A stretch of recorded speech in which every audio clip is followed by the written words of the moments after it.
Every great business starts with an idea. Every dream begins with a vision.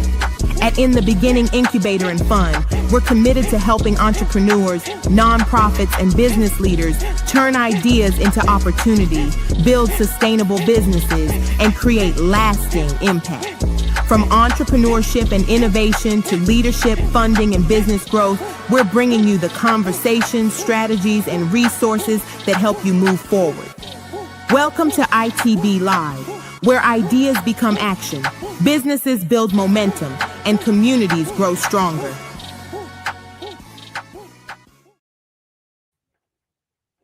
Hello, everyone. Hello. Thank you for joining us today. My name is Christian Johnson.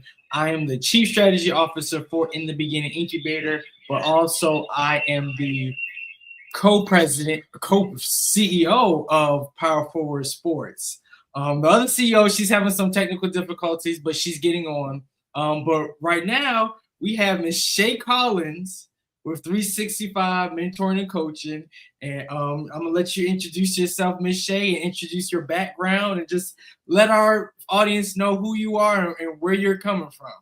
All right. So hello, everyone. I am, as he said, Shea Collins. I go by Coach C or whatever, Coach Collins. And I am with 365 Mentoring and Coaching, where we mentor and coach those who would like to be head coaches, preferably individuals who would like to be athletic leaders or athletic directors. We work with them and also just move forward in your career, as well as I'm also a certified personal trainer. So I do train athletes. I do train adults.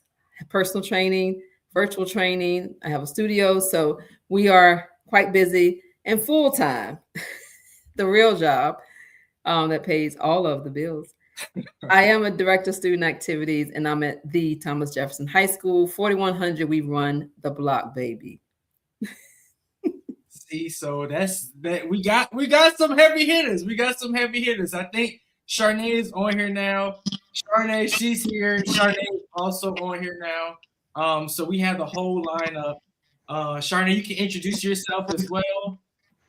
Well, hey, everybody. It's Charnay Johnson, CEO of Power Forward Sports, COO of In the Beginning Incubator, and a proud sister of my brother who is going to Texas Southern Thurgood Marshall Law School this August. So I'm a proud big sister. So I just had to shout him out. We are so proud of him. So we are trying to run him crazy till he leaves.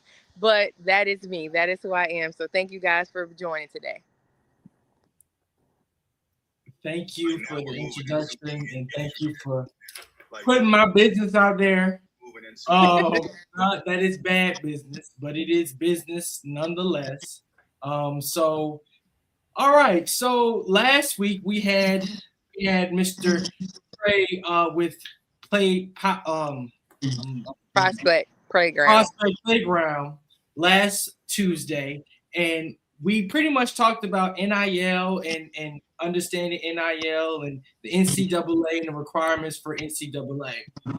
This live is going to be a little bit different. It's geared towards coaching, training, and pretty much the student development. And obviously, with Miss Shea's background, she can really give us some insight into what high schools are looking for, what colleges are looking for, and as a coach, what you need to be looking for, and things that you might need to address in your players. She's actually done training coaching sessions for us at JAA as well for our team and our staff there. And it was very insightful. Learned a lot, learned different coaching styles, learned about how we can develop a team and develop our players on and off the court. And not just off the court, but off the field too. This is not just specific to basketball. Coaching goes across the board, and leadership is across the board. So for the first question I have, Ms. Shea, tell us about your journey and how you actually got into coaching and mentoring. Okay, so I played basketball, ran track, obviously in high school, but in college, I actually ran track in college, but I wanted to do basketball. So as it would be, I said to myself, once I got out of college at the Virginia State University, that I wanted to coach. So I was like, I want to coach as many girls as I can to give them opportunities that I didn't have, or a coach who could help them get to the level where my coach didn't help me get to. So I said, I want to help as many girls as I can. I want them to be successful. I want them to go to college. I want them to play basketball. So I was blessed. I was able to get a job. I was a JV coach for 1 year. Then I transitioned right the next year to the varsity head coach. And I will say it was a great time, but it was also a time where I was watched as a head coach because I was younger. So we're getting young girls, getting girls of color. Mainly that was on my team. Obviously, I had a diverse team. And so I was being watched at everything that I did. So I wanted to make sure that if you're going to watch me, I'm going to give you popcorn, get the popcorn ready, and I'm going to give you a show. So we were able to be very successful, winning season, every season from the beginning to the end. Eventually, 10 of my girls went on to play college basketball, which was amazing from every level. D1 to D3, myself and rest her soul, Miss Davis, which was a guidance counselor at Prince George High School at the time.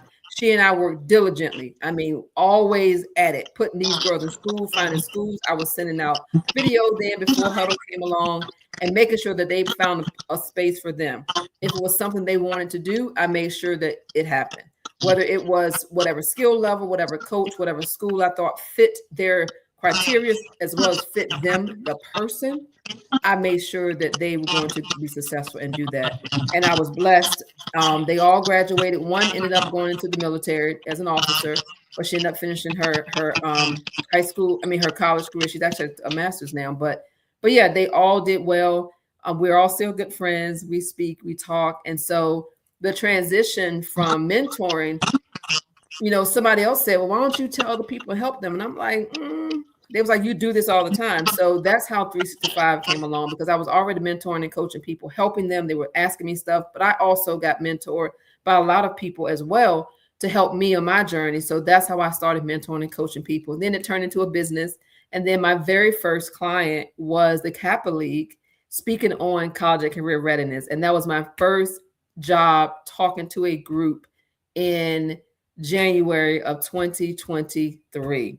And so from then it just took off. And you, like I said, the amount of connections that you make talking to people and being with people, you never know the impact. And so it just, catapulted from there. People would get me to come, and also spoke to schools about college and career readiness. And then it just blossomed to, as an athletic director student activities, I make sure my students are aware, but we also have people on staff to help them, or our coaches are capable. And if they're not capable, we make sure that the school counseling staff is capable to help them make sure they receive everything that they need. I also do sessions even for our student athletes if the coaches want me to come. I'm the raw version.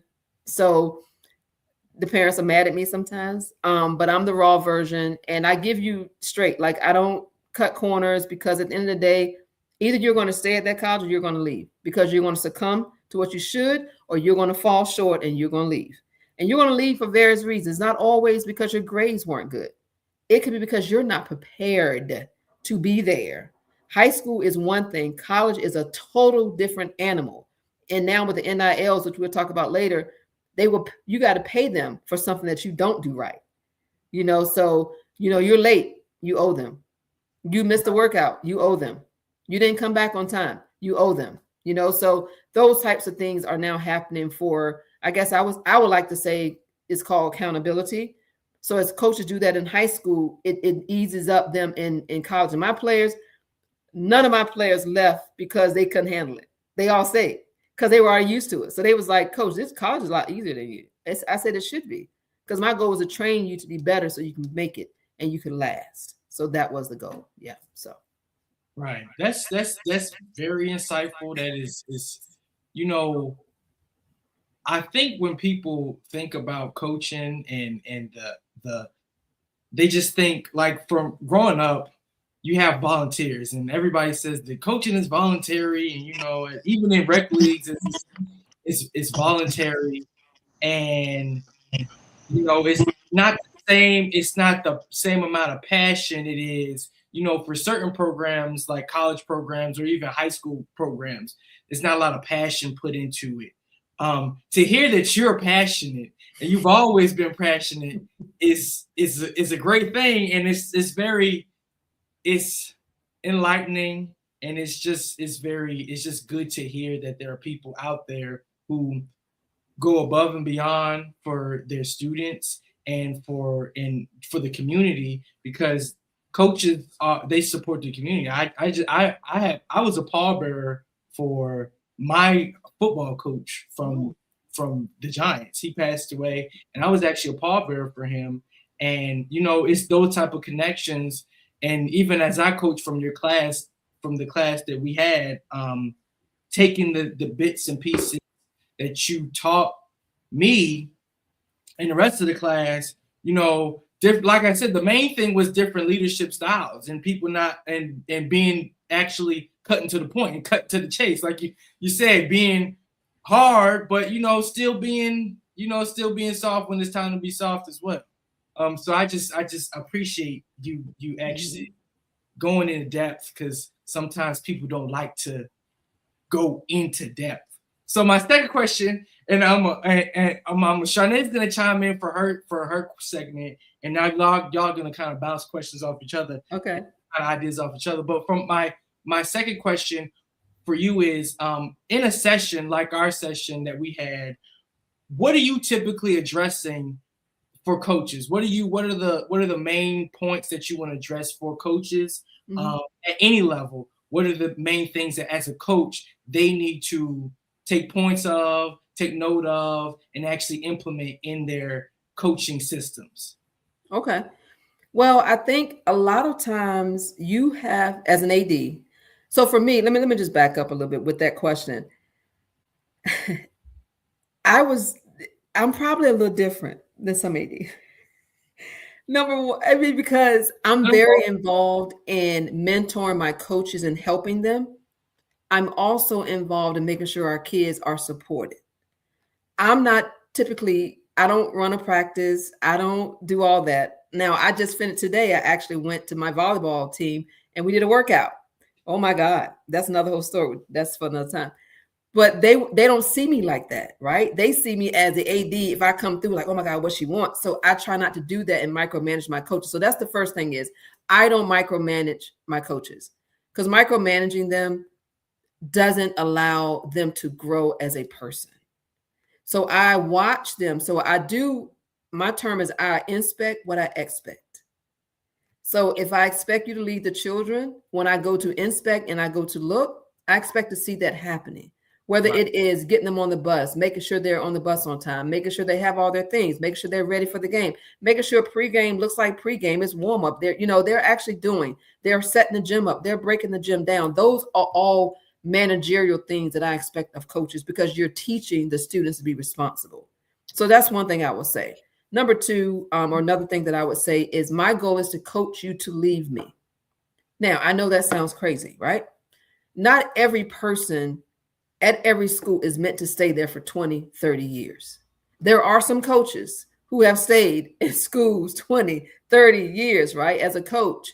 Yep.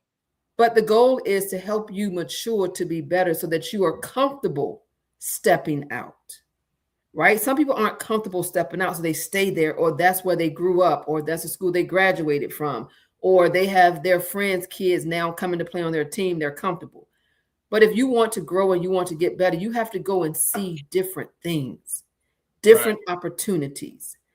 Now, I'm not saying leave a position because you're doing great at it. I'm just saying if you stay there, go to coaches' clinics. That's what I tell my coaches. I send them free ones so they can't say they didn't see the coaches' clinic. It's free. If you're not getting better every 2 to 3 years, why are you coaching? So that's the third thing, is to get better. Go to coaches' clinics. There are free ones out here now. So there's no reason for any coach to say, I couldn't go to a clinic because I had to pay, I had to travel, and I couldn't take off work. That's crazy to me. That means you aren't trying to get better. And you shouldn't be the only one going. You should take your staff with you, at least 2 or 3 people from your staff, so that they can see what you as a unit want to implement into your coaching / your student athletes. Then the other thing that I would say is you want to, because that's being coachable, You want your student athletes to be coachable. Have a plan for them. They shouldn't second guess whether coach is going to play me because I'm good or play me because I am doing and I'm accountable doing what I'm supposed to do. I had a thing on my team. You don't practice, you don't play. I didn't care if you scored 20, 10, 0, 30, never played a game. You don't practice, you don't play. I didn't care.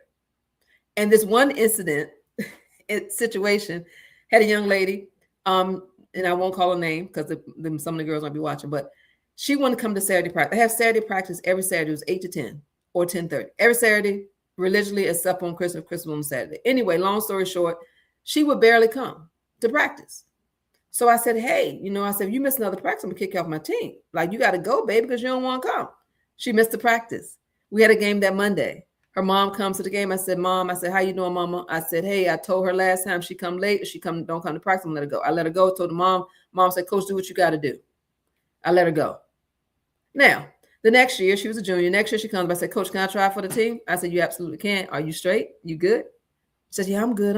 I said, because if you miss one, I'm going to let you go. She was the best defender I had on that team the entire year. Now, if she shot the ball, I was kind of like, oh, my God, please don't shoot. But she was the best defender that I had on the team. She would do anything I asked her to do, any charge I asked her to take. She helped us win games by taking charges. She took out some point guards that I wanted out the game because I didn't want them controlling the game. She will give up herself. But that's the difference in our relationship, because I was the same with every player. It didn't matter if you scored 10, 20 or whatever. Be consistent with who you are and what you're doing, because if you're not consistent in what you're doing, then you fall by the wayside and you just pick anything.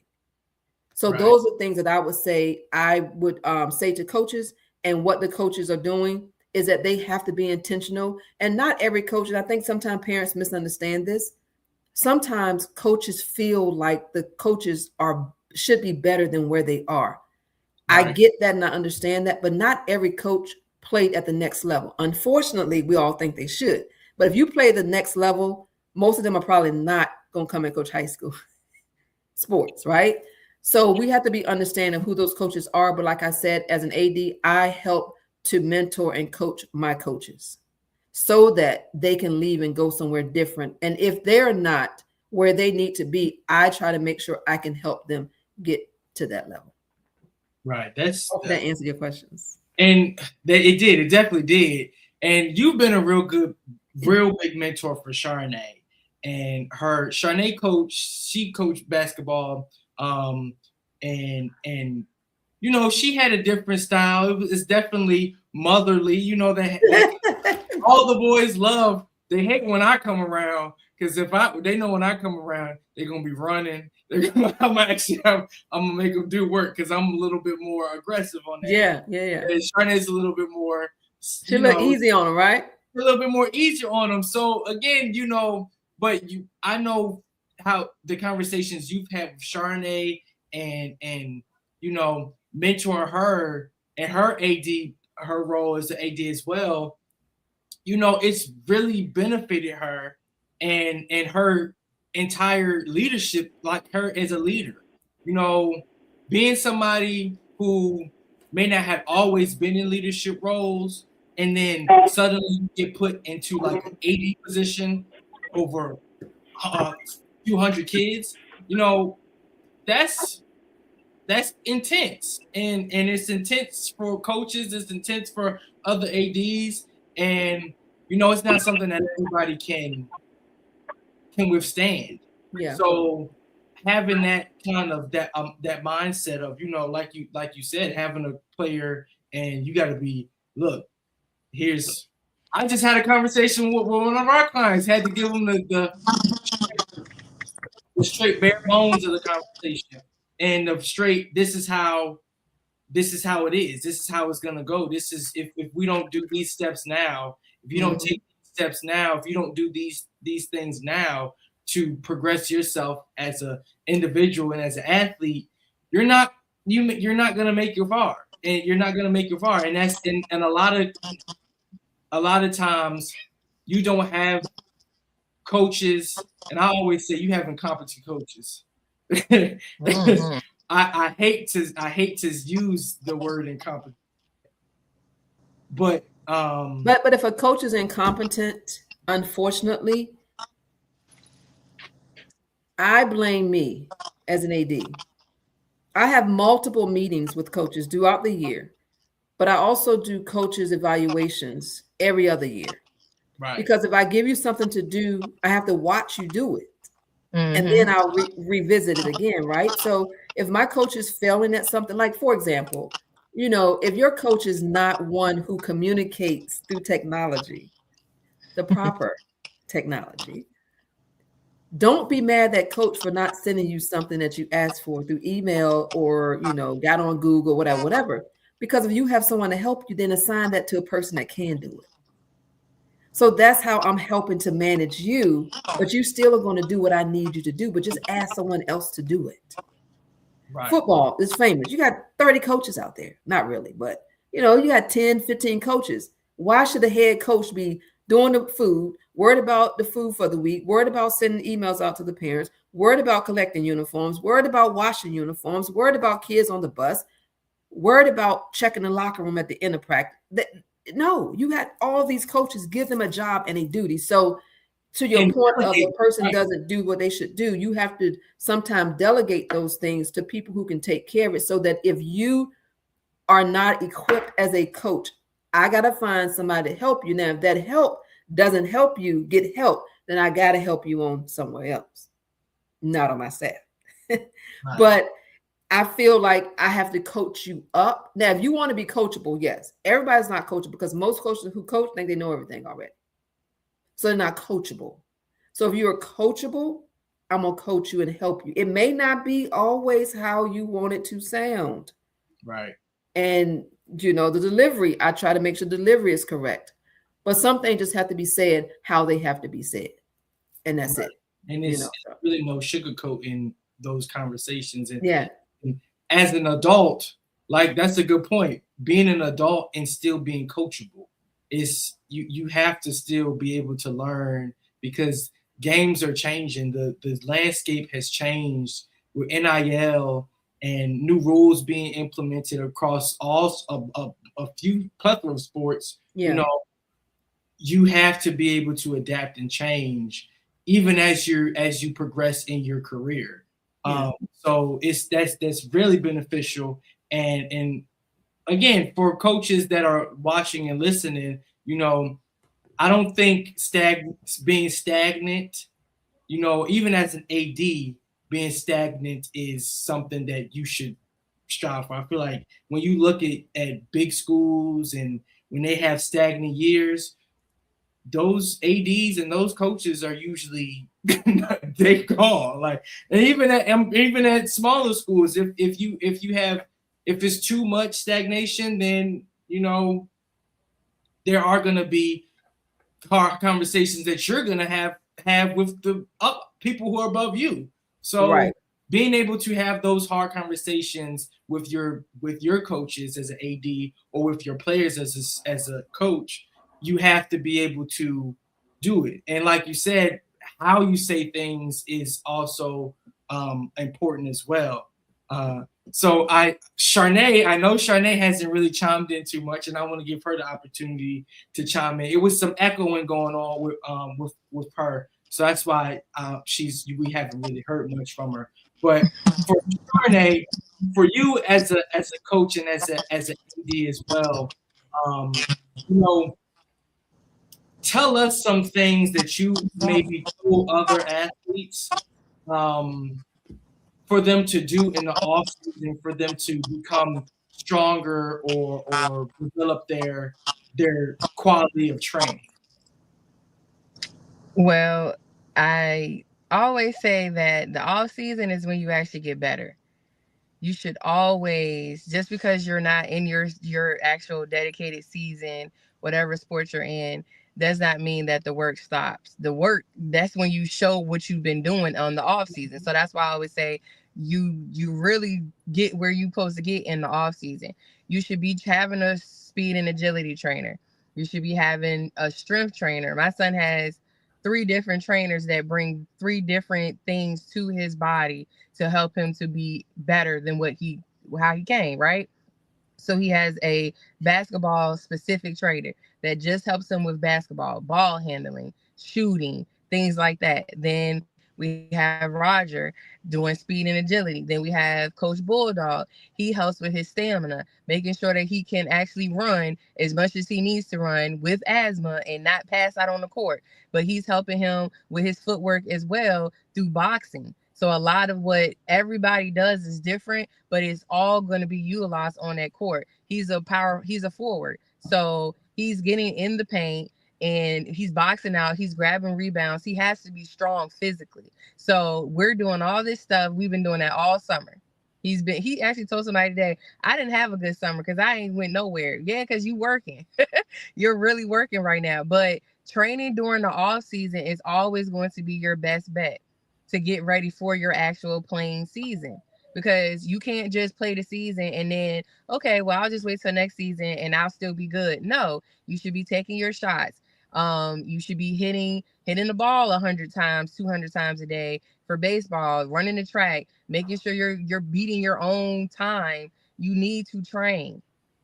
And you need to have somebody that, again, is helping you specifically for that sport, and then your speed and agility. And you got to be fast. Whatever sport you're in, you have to be fast and agile.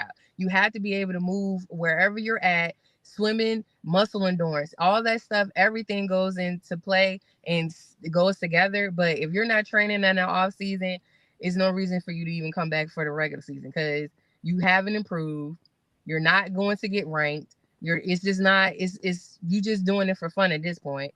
So making sure you, especially that sport specific trainer, because Roger and Bulldog, we love them to death, but they're not teaching him how to shoot better. They're not teaching him how to ball handle better. You need that, whatever your sport is, you need that one specific trainer just for that.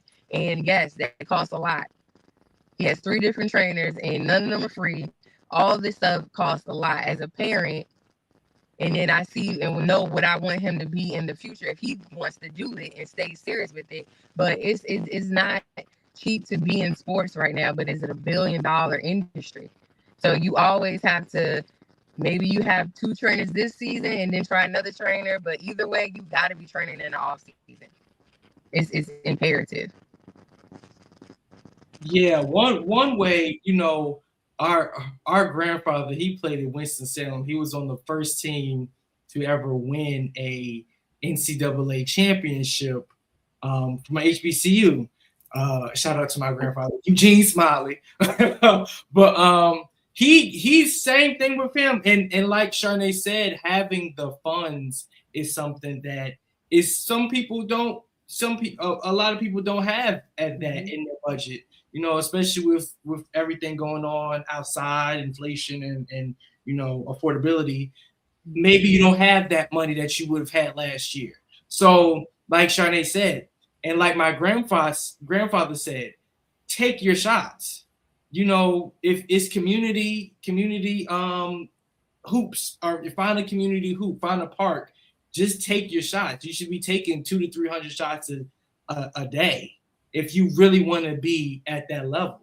If it's football, you should be still training and running and whatever your position is, doing agility, doing cone work. Cones aren't expensive, but just doing cone work in finding a field. You could go to a high school field, a middle school field, and just practice there. So, having the training and consistently pushing yourself and driving yourself, I believe is what is beneficial. And just having a mentality, like my grandfather said, just go out there. You gotta want to do it. You have to want to better yourself, and you play your season. But even with like high school coaches now, they're not gonna be developing you in the season.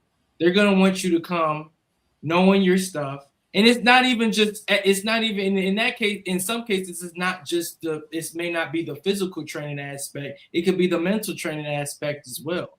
Making sure that you're engaging with your teammates, having the connections, engaging with people that you think are going to be on the team and practicing with them, chopping it up with them, hanging out with them, having conversations and just, being on social media and group chats and stuff, just training yourself mentally, so that you can not only be physically prepared, but you can be mentally prepared for the mental gymnastics that you have to go through as an athlete. Ms. Collins, did you have anything to add to that? As far as training young people, I think that it is also important to train your mind. You can have all the athleticism that you want, or your parents think you have, or you are.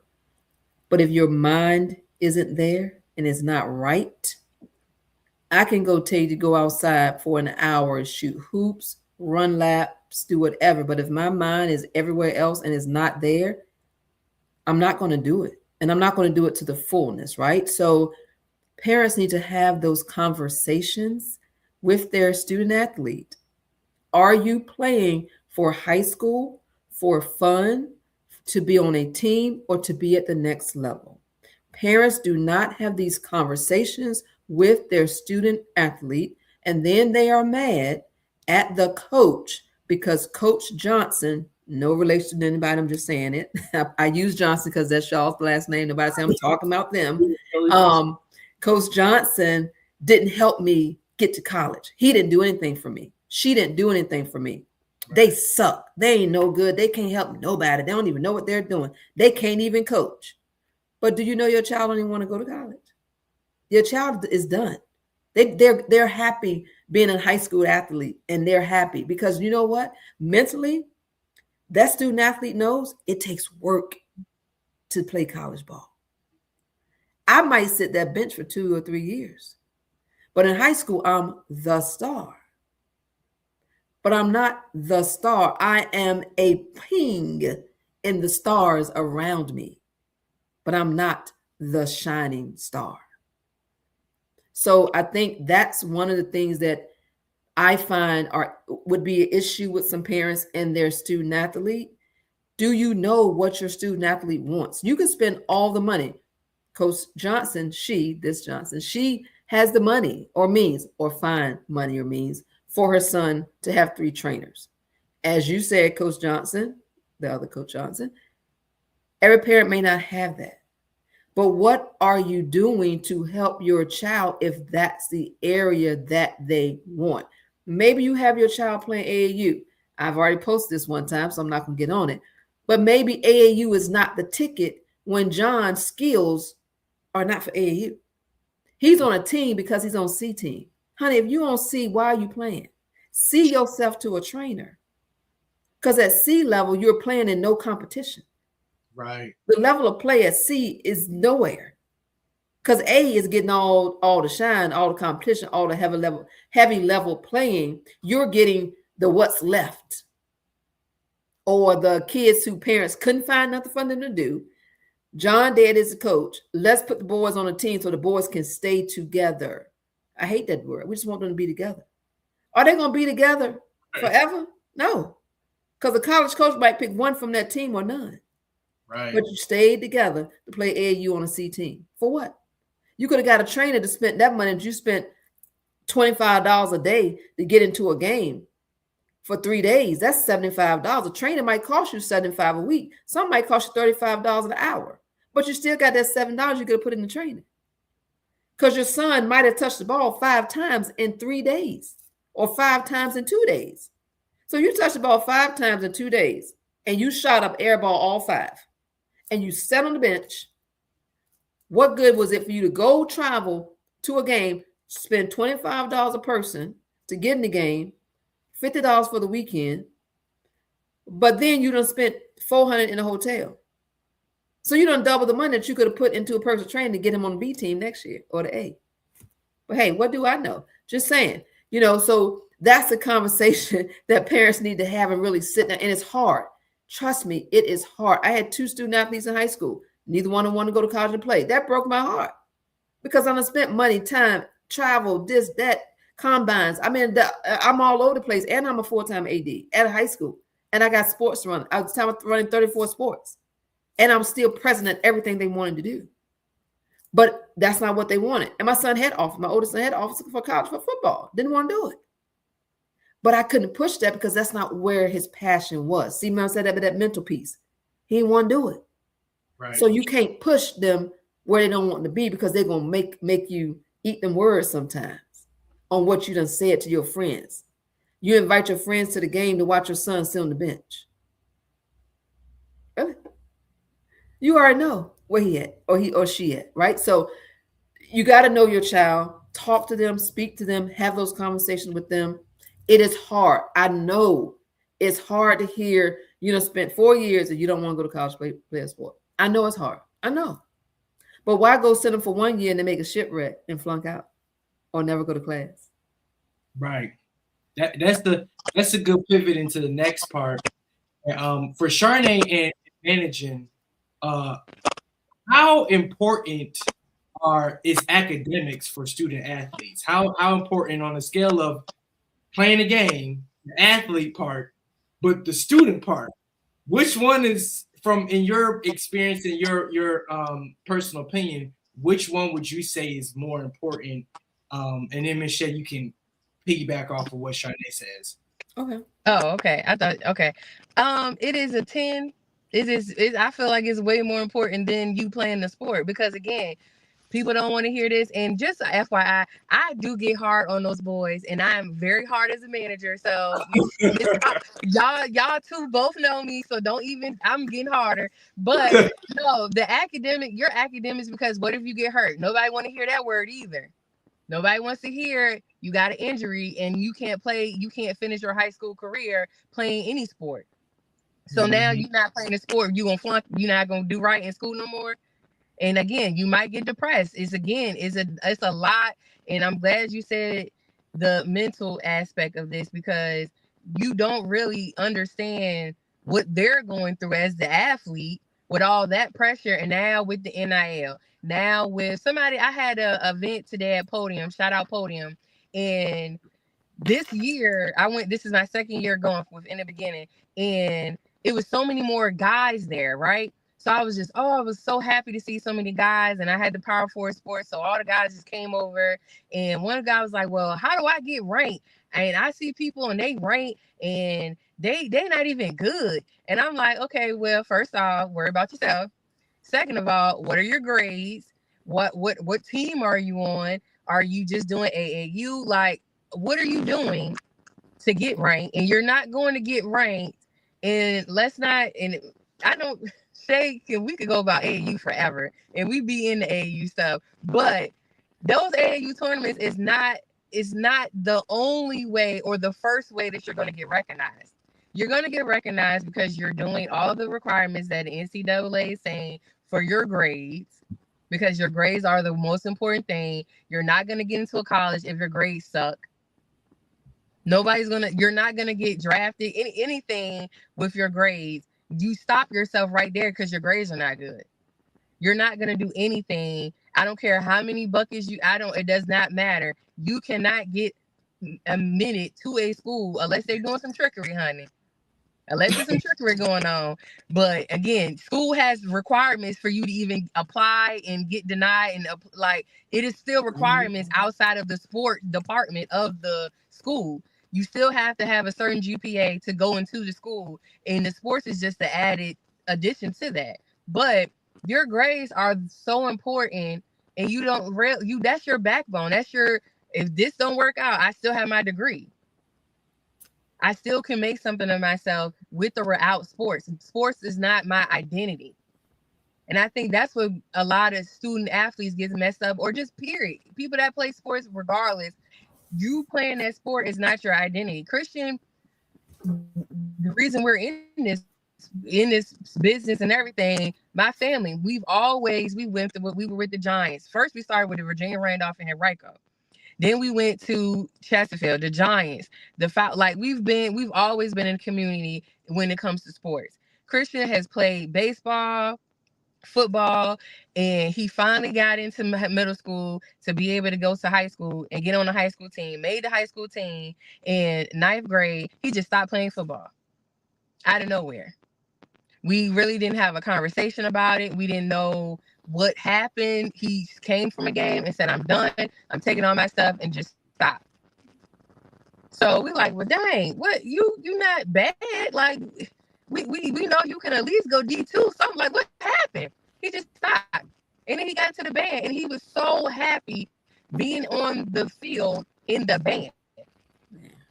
So like you just were saying, and it wasn't even, again, Christian was with one of the trainers that my son is with. We was gonna get where he had to get him. And he wanted to do it. He was practicing baseball, football. That wasn't Christian's problem. He stopped having the love for it. Because people, coaches, people do say stuff and stuff happens, but you got to still have your identity outside of that sport. And thank God he did stop it, because we just saw him grow into such a big, it was just so good seeing him. Anytime he hit the court, hit the field, or on the band, he just loved band. And that's what he was known for. Christian was in the band. So when I say that, I'm saying all that, I'm just going out. But now, do your grades, start high school, start college, maintain those good grades. Because we see, you start hard, if you get a little wiggle room your sophomore and your junior year, don't mess up completely, but make sure you're keeping your grades steady, and make sure you're taking the classes that the NCAA requires. Because again, you cannot go anywhere if you're not in the requirements for the college, the program, or anything. You have to get your grades in order, and you have to make sure that is your focus. On top of being athletic and doing what you need to do on the court, the field, whatever it is, the grades are always come first. So sorry I got on a tangent, but that was going back to what Shea was just saying too about your mental. He just won't dare no more, and he had to stop. And I think I actually thought he did better doing the band. He just was happier. He just was less stressed, and he was honest with us. And nobody said, "Well, you got to do." No, that was a hard conversation. It was hard, but he made that decision, not nobody else. He made that decision, and he stuck with his guns and said, all right, I'm going to be on the field for sure, but I ain't going to be hitting nobody. I'm going to be on here making y'all dance. And he definitely did. For the rest of his year of high school, he was in that band. If you knew Clover Hill band, you knew Christian. So that's it. I'm done. Well, Christian, isn't that just a beautiful story? It's a true story. That is literally that's how that went for me. It was it was the coaches. I had players. I had played football all my life. I love football. I love being with my friends playing football, and I literally had the opportunity to transfer to continue playing football or stay at Clover Hill and playing band. And I had such a bad experience with the coaches. And at high school level, I wouldn't have thought that you would have had to deal with daddy ball. And then and I always say, again, I say incompetent, because it's like, you got coaches that never played football in their life, don't know nothing about the game, just teaching history class and then come on the field and coach. And I'm like, I know the schemes. I know how to read schemes. I know how to read the offense. I know my stuff, and I've done it before. And the level from where I was going up wasn't like that was a big difference in play. But still, it was just my experience, and I literally just fell out of love with playing football. And it was nothing. It wasn't anything that would have changed. And had I stayed playing that, I probably wouldn't be going to law school now. I probably wouldn't have gone to West Virginia. I still, like Sharnae said, the coach, the trainers, and the coaches that I had still support me. I still in contact with them, and still still have connections with coaches that. And I'll come back and I'll train. And I still coach. I still love sports. I still love the game, but actually playing the game is just that my experience. And it was actually my sophomore year. I just lost the love. And Sharnae, that's why I asked about the academics. If I didn't have my academics to fall on, if I didn't have extracurriculars to fall on, if I didn't have other clubs or organizations to fall on that I was a part of, I would have just been lost. I would have been still trying to figure it out. So, and I know a lot of people that I grew up with that still are trying to figure it out.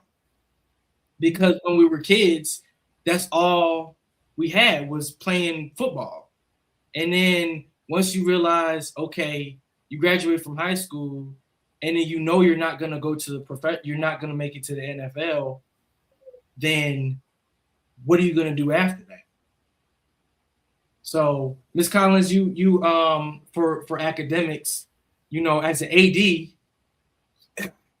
what do you think? Well, as she said, I preach student athlete all the time. Student athlete, student athlete, student athlete. However, we do have my coaches, I will say at my school, understand the assignment. We understand the assignment. They don't come to me when Johnny is about halfway through. I don't even talk to them when Johnny don't have his stuff together. I let y'all worry about that or the school council. I don't do it. I don't go fight for that at all. They know me. I don't fight for that because I feel like you know you're here for a purpose and your parent knows the grades that you are making. And they have made no effort to either hold you back from a sport for a little while till you get your grades together, speak to their teachers to make sure that you're doing what you're supposed to do, speak to the teachers, see what extra help you can get, or speak to the school counseling to say, is this a class he or she should be in, or could I help them in a different way? Because as she said, getting the right courses, to be a student athlete in college, you have to have the core courses, not just your GPA, but your core course GPA. So are you in the right classes? Are you making the right grades? Right. So just pushing a kid to play a sport, but don't maintain and help them maintain their grades. I watch a lot of students don't know if they're going to make it to this school. I've seen students, they can't make less than, let's say, B's their senior year, or they won't get into this particular school because the grades are going to drop. You put pressure on yourself. However, at the end of your junior year, that's pretty much the GPA that you're going to have to be recruited with. Because at the end of the junior year, most of those student athletes are applying for college when? November, December, right? Mm-hmm. You haven't gotten a GPA update until after the first semester. Right. First semester is not over until February. Well, mid-January now, end of January. So you're applying with what you already got. Most students sign their, well, it's not NIL now, contracts, which is really not a thing. So we're just having celebrations just because now. But anyway, but to have those contracts signed, if you are a football player, most of them are signing those in November. Right. December, excuse me. So you haven't got a semester yet. So that's why that semester before is so critical, your junior year, to make sure your grades are intact. Parents don't know, don't stress, or don't care. I hate the ones that don't care. Let me help you learn. Let me help you learn versus you say, I don't know, I ain't care. It's up to the coach. No, it's not up to the coach. And then you're mad at the coach. But the coach is not sitting in the class with your child making those grades. No student athlete is above the grade when that college coach comes looking for you. You might be above your team and think you all that, but you are not above that transcript. Because that transcript says yes or it says no. Where are you going to fall? In the yes column or the no column or the maybe? You go try it out and you can't make it because your grades aren't good. And your work habit is nowhere near the par. So you come home anyway. So student athlete comes first. You are a student, then you are an athlete. So some schools, students want to do D1 and all that. That's a 2-3 GPA core. Then you got the 2-2 for Division II. But if your core is not there, if you're making all C's and D's through high school,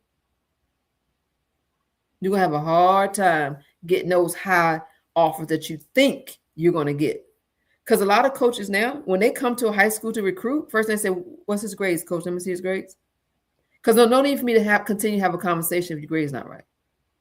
I can have all the basketball, football, baseball, soccer, whatever conversation, but those grades not right, I can walk back out the door the same way I came in because, baby, you're not ready. So, it is very important. That goes back to the conversation piece with the parents and the student athlete. It's important. Right. We had a question about that. Somebody asked, how early do you start having these questions and conversations? So, oh, you want me to take that? Okay. So, Yeah, y'all can vote. realistically, most parents are not aware. Some of them are, if they've had student athletes before to like to leave home and go to school. But your GPA starts in 8th grade, believe it or not. Now, the reason why it starts in 8th grade, if your student athlete is taking like Algebra 1, Spanish 1, World History, some students are very smart, might be taking geometry. They might even be taking a biology class in 8th grade, right? Those are high school credits. So your GPA is already started. Right.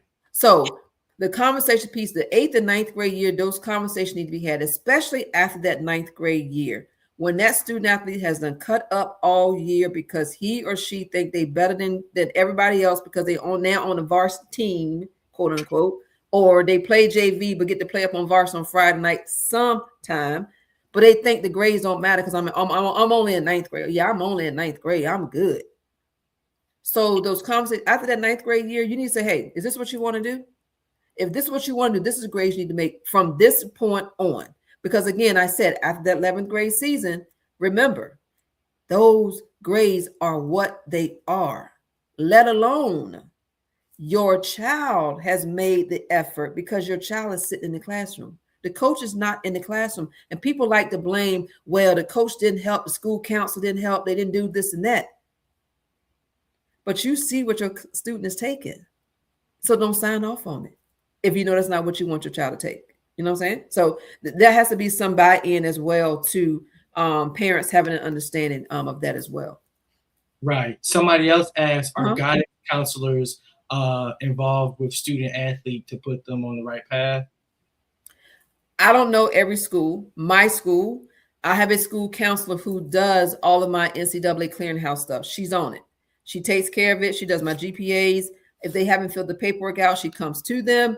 Also, because they know that I'm on those students about grades, if a student try to drop a class, I'm the first person they call. And I said, nope, don't put them, stay right in there.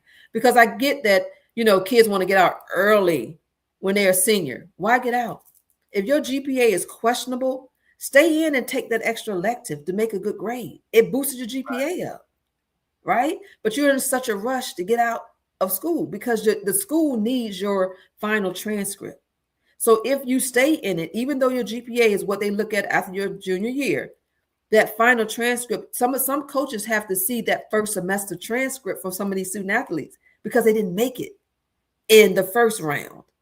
So I need to see their first semester grade, coach, to determine if I'm going to let you come to my school or not. So yes, it does have to be a buy-in with the school counselors, but I can't speak for every single school. But also parents have to have a buy-in to say, hey, after 9th grade year, my student is a student athlete. I want to make sure that he or she has enough credits, right? They have enough foreign language credits. You don't just drop a foreign language because you don't want to do it when you need that to qualify. You don't want to drop all of the, I don't need art. I don't need that. That's an elective. Every student has personal finance to get out of high school now. They have to have CTE credits.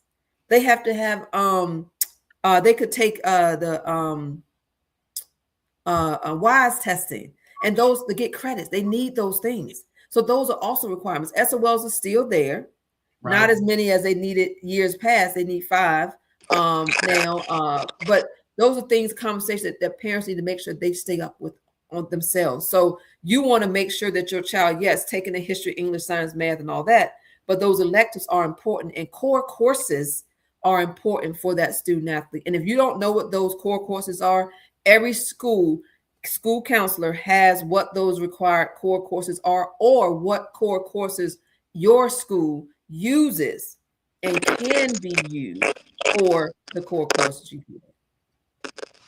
Shawnee, did you want to? Yeah, I say, and you could chat GPT the core courses for the NCAA in your school as well. And my sound is just acting crazy. I got off and got back on. I don't know what's going on.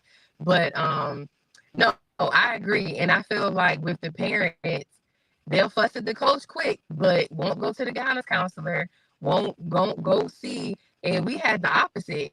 My mom has taught me how to advocate, and she taught Christian how to advocate, and she would still be there to advocate. And then the counselors don't like when you all up. No, this is my child. I need to make sure he's doing right. I'm realistic of where he's at, and you need to help me. And I don't know. It's Christian been out of high school for a while, but we had some crazy counselors that was not as helpful as as we wanted them to be or needed them to be, with us still advocating for ourselves and our parents backing us up. So, but I just don't like when parents don't realize it is not just about the sport.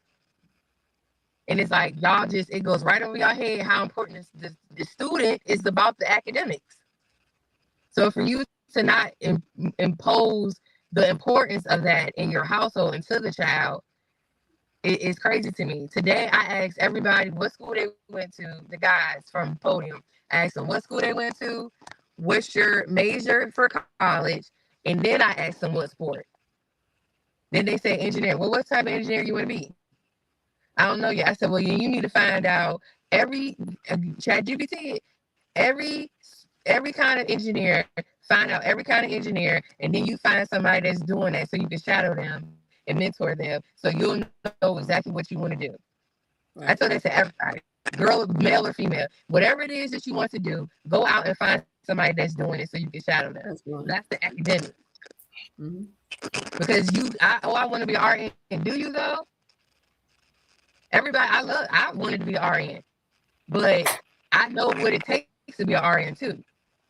So I'm not just, just know. You need to really know what you want to do, and again, have that backup plan. And your grades are that backup plan. They're not even the backup. They're the only plan. Honestly, for me, they're the only plan. I always tell my son, he knows we love West Virginia. We went to West Virginia. Me and Christian. He's like, look, mommy, I don't know. I want to go to West Virginia, and Christian didn't play a sport at West Virginia.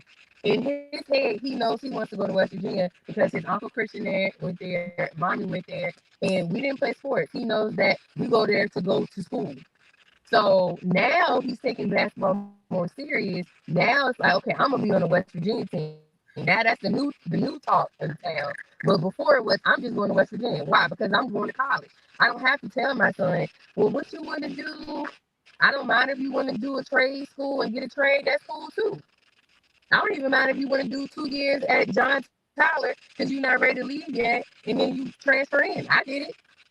Your uncle did it the traditional. He graduated, went straight to school. That's whatever. But it's a way that you have to set your kids up.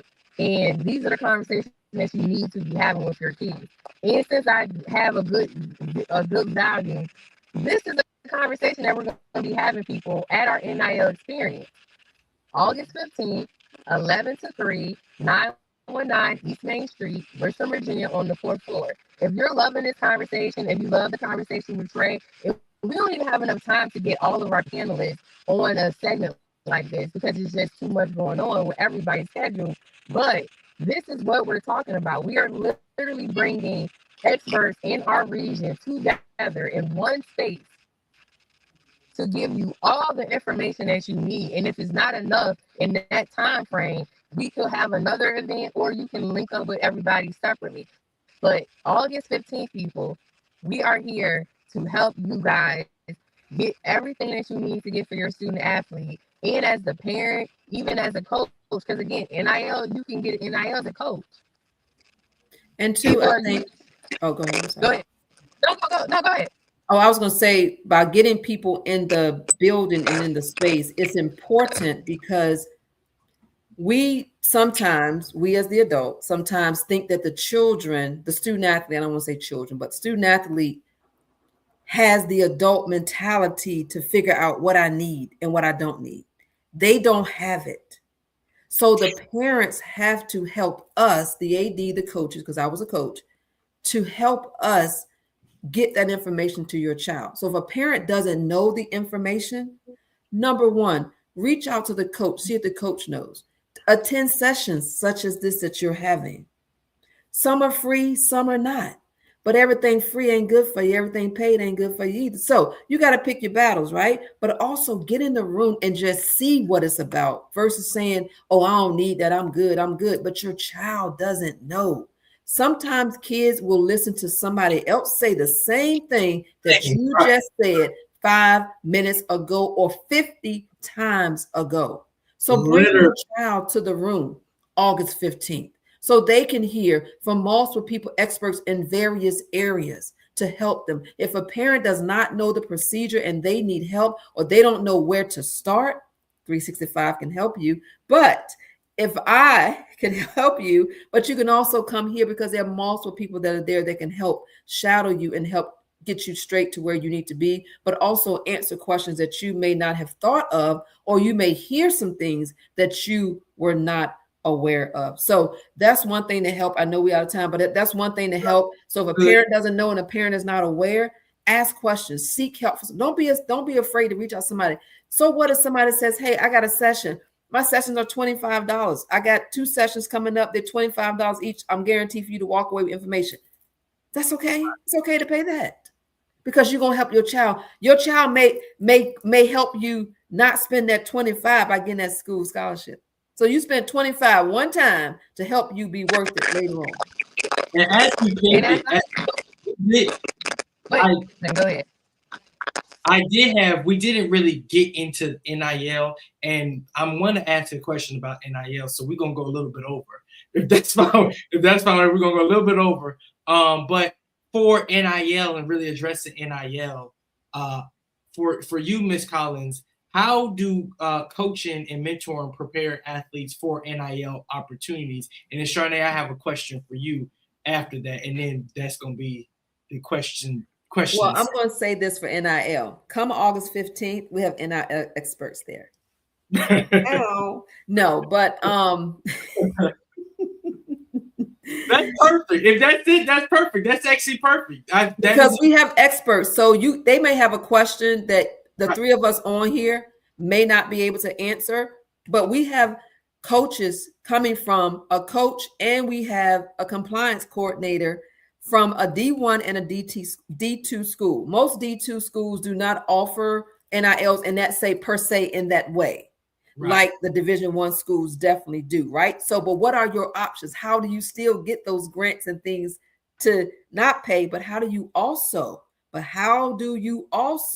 make sure your child can set themselves up for their own NIL deal while they're in college if they do not have that going in to college? You see what I'm saying? So sometimes you have to think about those types of things, where you are, but you want to get the help. And as you think about joining, as you think about getting resources and things like that for people that, say, well, why should I come to this thing? Because there's opportunity. You can hear there's resources, there's support, there's guides, there's people that have printed things out that have stuff that you can get. They have workshops already. So it's a great way to come to a session where you can get everything, all your questions, everything NCAA, NIL, college, student, athlete, high school, all in one platform. Right. And Sharnae, you are NIL certified. So this was the question for Power Forward.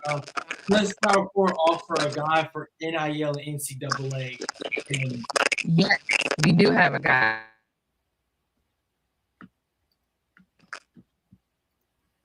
You're good. Ooh, hold on, wait the sound. You're good.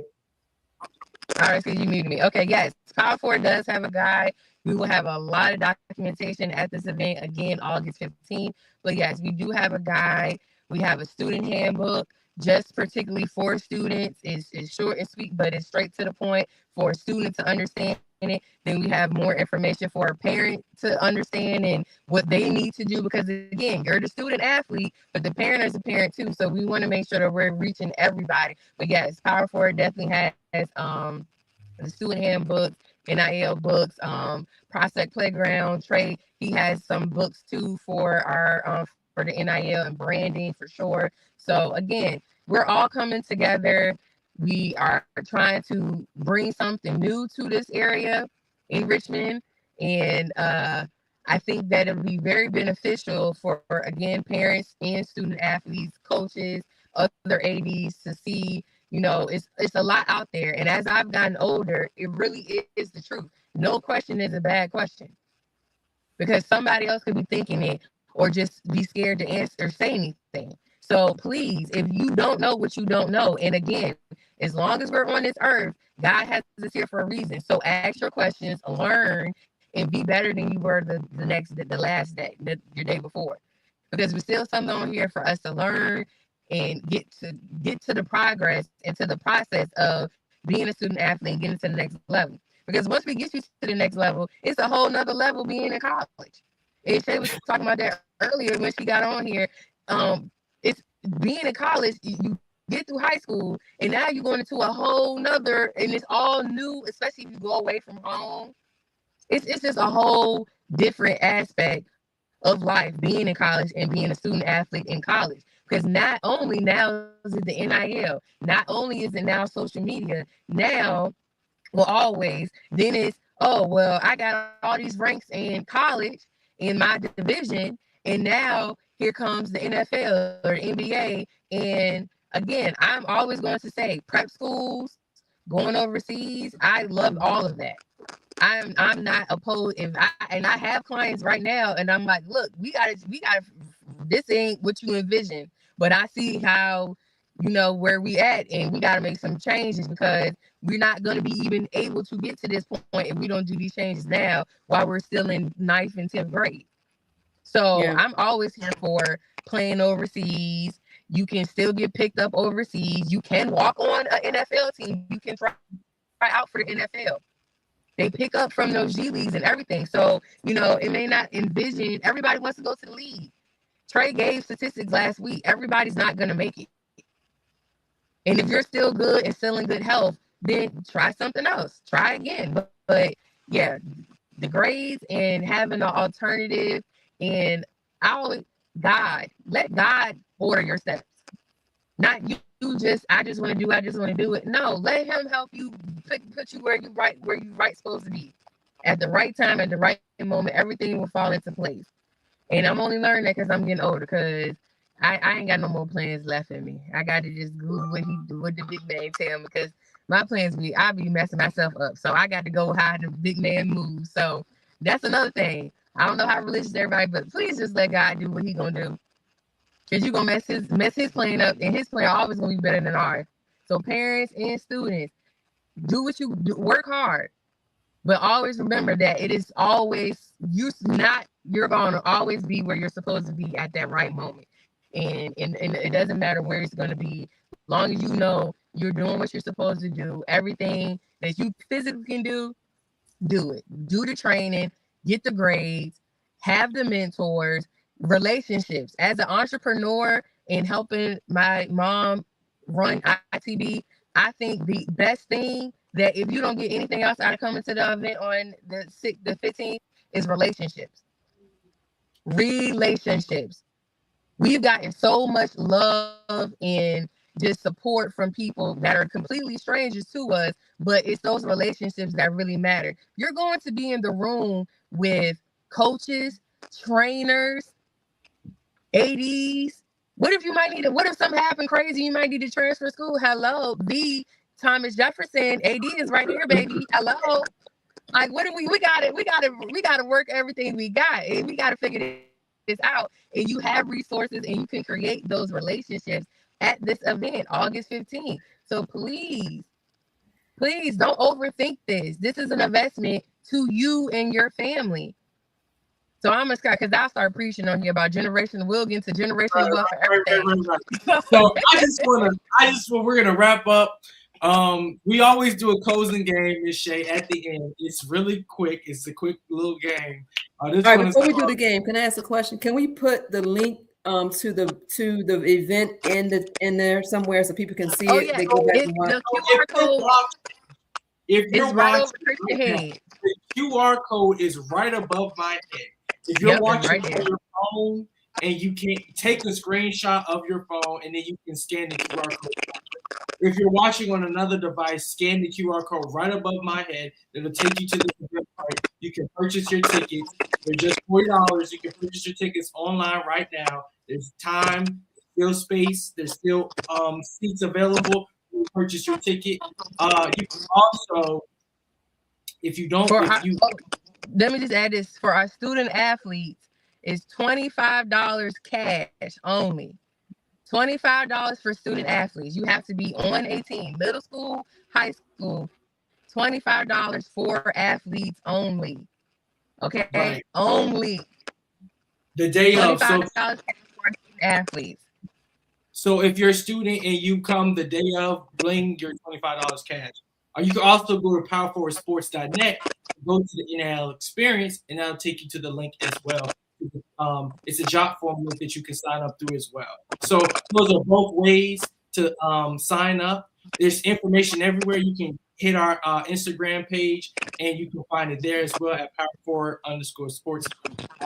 You can find it there, but the QR code is right above my head, right here where I'm pointing. You can scan that QR code, and it'll take you directly to the or if you're a student athlete, just bring your cash the day of. I'm meeting you, Charlie. Just bring your cash the day of.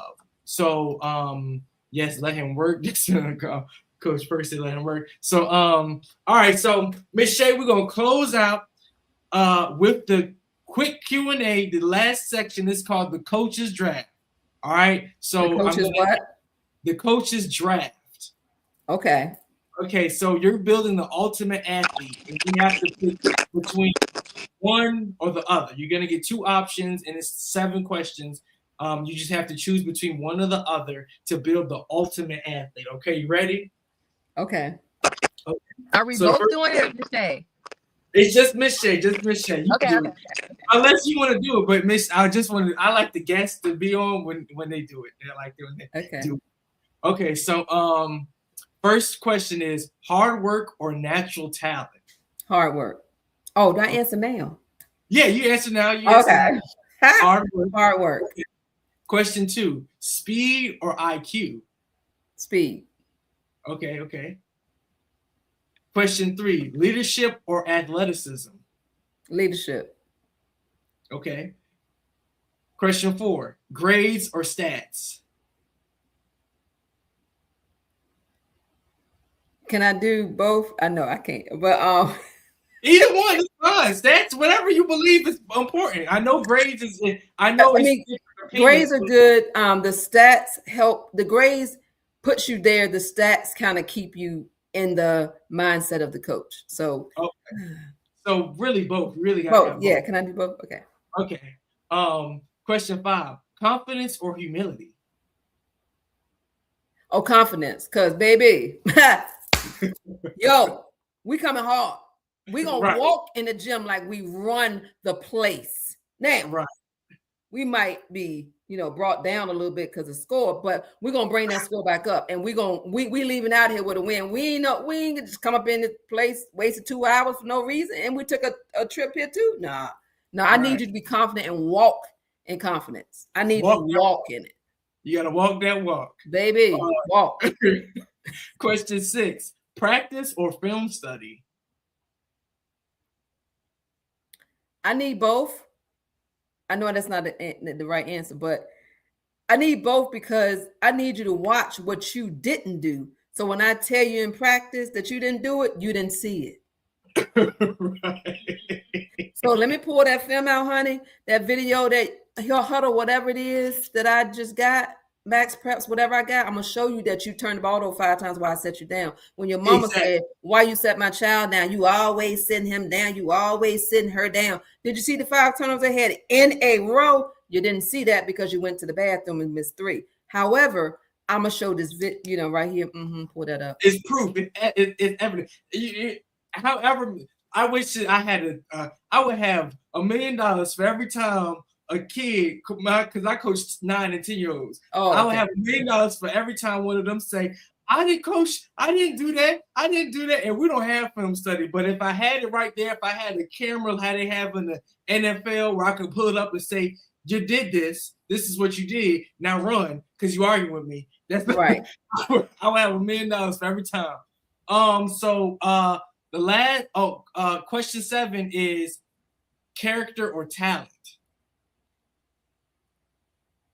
Well, because I'm already got you as a leader before, right, over the athleticism, I'm gonna take the talent now because we're confident, we're a leader, we got that film study to show what you need to be working on in practice, So now let me help your talent, bring the talent together to make the whole person that you are, because you do still need talent. Athleticism sometimes can be overrated as to who's athletic, who's not. But can I turn you into something else if I were to put you on the track team? If you are a female, if I put you on the volleyball team, can you move? Can you do, are you athletic enough to do it? But do you have skill to be able to make it work as well? So that's what I would say. Great. That is great. And last thing, anything closing for athletes that are watching, students and parents that are watching, any closing words? All right. So I would say come August 15th. That's first thing. Secondly, right, link is right there above him, as well as powerforwardsports.net. Also have a conversation. I would say, parents, if you know your child is on the fence, they shaky, they act like they want to play, but the behavior at home and outside of the team does not show that they want to play. Right. Have the conversation with your child. It is okay if your child is not who you thought you were in high school or who you were when you went to college. It's okay if they are different. Let them have the alternatives, because the alternative is I can go, to a career in the military. In 10 years, I'm retired. My friends are still paying student loans, those types of things. But, have options for your children, have goals for them, aspirations, but also allow them to help you define who they are and where they are. Hard work and student athletes right now is not the same as a hard work 10 years ago when I was coaching 12 years ago. The hard work is different now because they got social media in the hands on the thing all day. So I would say get to know your child, have the conversations, make sure you are aware of what they want, and make sure that those conversations are had prior to you blaming the coach, the school, the counselor, the neighbor, and the teammates for not putting your child on. So. Right. That's the good closeout. Ms. Shea, here's your Instagram. That's your Instagram, 365_mentoring coaching. You can follow her on Instagram and get your services, again, training services and mentoring and coaching services as well. She's also the athletic director at TJ. So, me, y'all trying to get out there. We put, y'all trying to get play. We ain't forcing it, but it is something that, it's a connection. Like Shanae said, having that connection, you never know when those conversations might come up. Absolutely. And connections are important. They are so important. So important. So. Yeah. Right. And also, please sign up for the NIL experience, August 15th, 919 East Main Street, Richmond, Virginia. It is in the auditorium on the 4th floor. Please, if you come the same day, you can purchase tickets the same day, or you can purchase your tickets now using the QR code above my head. You can scan that, take a screenshot of the video, and and then go to the link, or you can visit us at powerforwardsports.net and sign up through the job form on the website as well. So I want to thank everybody for joining us. Thank you, Ms. Shea, for joining us. She's going to be one of the panelists at the NIL event, at the NIL experience, so you can talk to her in person. You see her now, you'll be able to talk to her in person and ask your questions in person. So I want to thank you all for joining us tonight. Thank you for asking your questions. Please like, share, and comment. Comment later on this video if you're watching on YouTube, Instagram, or Facebook. And please share it so that more people know about the NIL experience. So thank you all for joining us, and have a great rest of your night. Thank you, Ms. Shea. You're welcome. Anytime. I'll see y'all soon. See you soon. All right. Bye-bye. Thank you for joining us for ITV Live. We hope today's conversation provided valuable insights, practical strategies, and inspiration to help you take the next step in your entrepreneurial journey. Remember, success isn't built alone. Stay connected within the Beginning Incubator and fund for upcoming workshops, business resources, coaching opportunities, and future live streams. Until next time, keep building, keep growing, and keep leading. Together, we're birthing businesses, building wealth, and empowering communities.